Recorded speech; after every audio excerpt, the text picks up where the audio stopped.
Good morning, sleepyheads! Welcome to a new series that I've been wanting to start on Apex Legends lore. I've done everything I want to do in Season 5 in Apex, and I can't wait to play with whatever is new in Season 6. What's something you hope to see in Season 6? Leave your answers in the comments down below. I'll be sure to reply to all of them as soon as I can. Oh, and don't sleep on that like and subscribe buttons for more videos like this one. In this series, I will explore and discuss lore that surrounds Apex Legends. Today, I'll be talking about the rough upbringing of the Apex games. Info will involve things from the games like Titanfall, Titanfall 2, and Apex Legends. I haven't played much of either Titanfall games, but I did as much research as I can to well inform you guys, although I haven't really played much of the series. I'm thinking of picking up these games in the future to further inform myself of lore that could relate to Apex. What's something that I could look forward to if I decide to play them? Let me know below. Now let's get started. A place known as the Frontiers is discovered by a group known as IMC within the Titanfall/Apex universe. But let's rewind a bit further to understand who the IMC are. IMC stands for Interstellar Mining Corporation. They are a mega corporation most well known for the development of Titans. Being a mega corporation means that the IMC has a monopolistic or near monopolistic control over a multitude of markets. IMC being a conglomerate megacorp means that they have many smaller companies underneath them that work together as one distinct corporation, that corporation being the IMC. I'm not sure if anyone is familiar with Hammond Robotics in the Titanfall/Apex universe, but they are most well known for the creation of the first ever Titans. Hammond Robotics works underneath the umbrella corporation that is the IMC. Hammond Robotics has their own real-life website that you can look through. It shares things a real company would show, like their values, what they do or are capable of, and as well as their own responsibilities. If you'd like to visit this website, you can find the link down below in the description. Now back to the story. The IMC is a well-known dominant force within the core systems. The core systems is a large region of space that surrounds Earth. The region was urbanized thanks to the discovery of FTL, or faster than light travel. The IMC has also fought many conflicts within the core systems, as well as competed in an arms race. In an attempt to find resources, the IMC discovered a place claimed by them and named the Frontiers. Settlers were sent out to the Frontiers. The settlers consisted of veterans who were involved in the conflicts within the core systems, as well as others who were interested in the idea of the Frontier. The IMC Servicemen's Readjustment Act, also known as the GI Bill, awarded veterans who were backed by the IMC and involved with conflicts from the core systems. Benefits veterans received consisted of the following: loans to start businesses and farms in the Frontier, low-cost mortgages, and guaranteed property rights in the Frontier. Public interest would wane as well as support from the IMC. The IMC would eventually lead the settlers to attend to more conflicts in the core systems. This has allowed the development of the Frontier largely independent from the IMC, the growth of a fiercely independent culture, and the rise of lawlessness in the area. The conflicts in the core systems eventually ended with the IMC as the victor.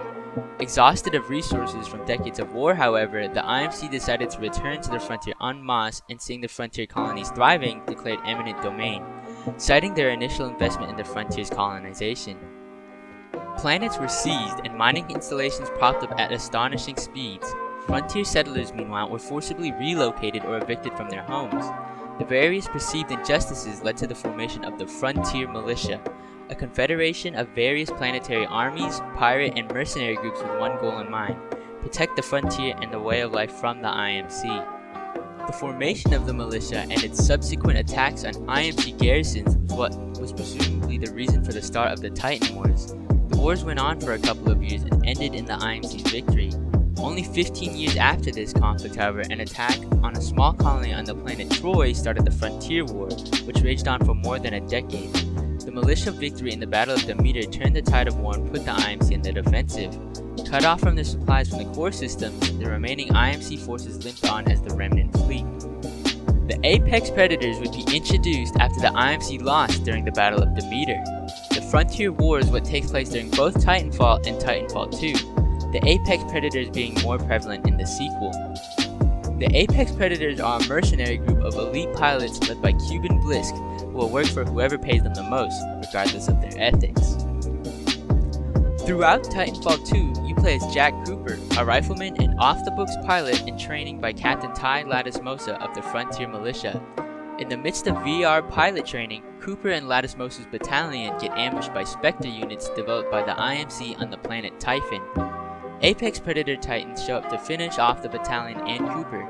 However, Lattimos protects Cooper with his Titan BT-7274. Extremely wounded in the process, Lattimos transfers control of his Titan BT to Cooper with his dying breath. Now pilot Jack Cooper will continue on Lattimos' mission and defend the frontier from the IMC's reign. To do so, Cooper and BT hunt down Kane, an Apex Predator who has killed many Frontier militia pilots. After defeating and killing Kane, Cooper retrieves the helmet radio from Kane's pilot helmet. This granted access to listening to enemy communication. Throughout Titanfall 2, Cooper and BT take on Apex Predator members Kane, Ash, Richter, Viper, and Sloan, the second in command for the mercenary group. Whilst doing this, BT gets severely damaged over time. What remains of BT's chassis would eventually be destroyed by Blisk and Sloan in one last-ditch effort to protect Cooper. Blisk and Sloan leave Cooper to die, for they have achieved what they wanted. Cooper retrieves BT's Titan core and places it into a Vanguard Titan's chassis and continues on with his efforts of tracking down Blisk and Sloan on foot. After killing Sloan, Blisk commends Cooper and invites him to join the Apex Predators and spares Cooper's life. Blisk has completed the job he was paid for and retreats. The Frontier War would eventually end in the Battle of Gridiron. Neither the IMC or the militia had the capability to continue on with the war. A group of galaxies on the edge of the frontier would later be claimed by a mysterious group known as the Mercenary Syndicate, or also known as the Syndicate. The Mercenary Syndicate is a conglomerate of various mercenary companies that was said to have brought life and order to the Outlands after the devastation wrought out by the Frontier War and the withdrawal of both the IMC and the Frontier Militia. It has since then become the controlling power in the Outlands and is engaged in various pursuits, most notably the highly popular Apex games based on Kings Canyon.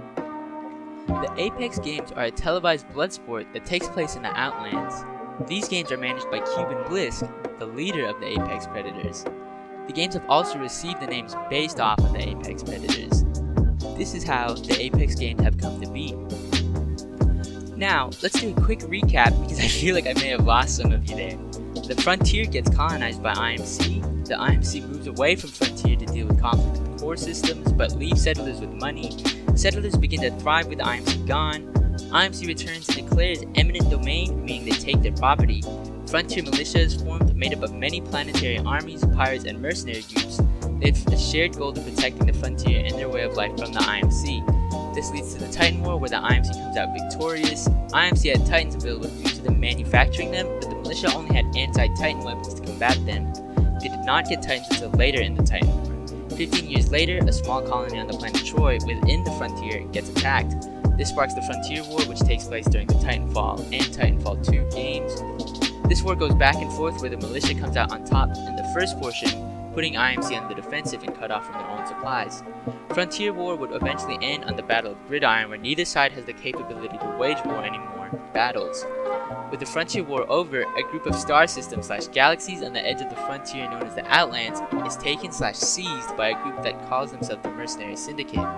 They declare themselves as the ruling body of the Outlands and also revive an old blood sport and renamed it into the Apex Games after the infamous mercenary groups, the Apex Predators. Thank you so much for watching this video.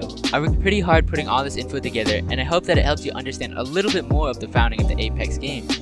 In future episodes of this series, I will break down the lore of each character in the Apex franchise. Who should I start with first?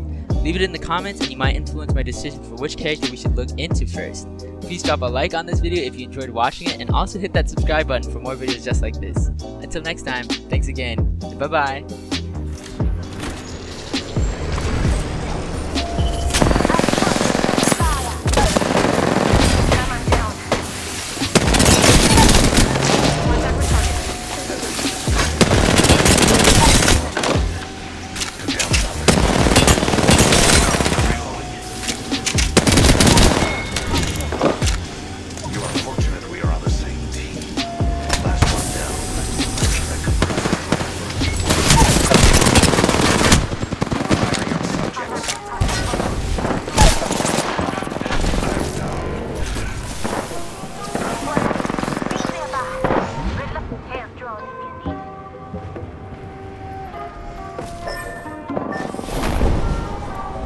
Too slow.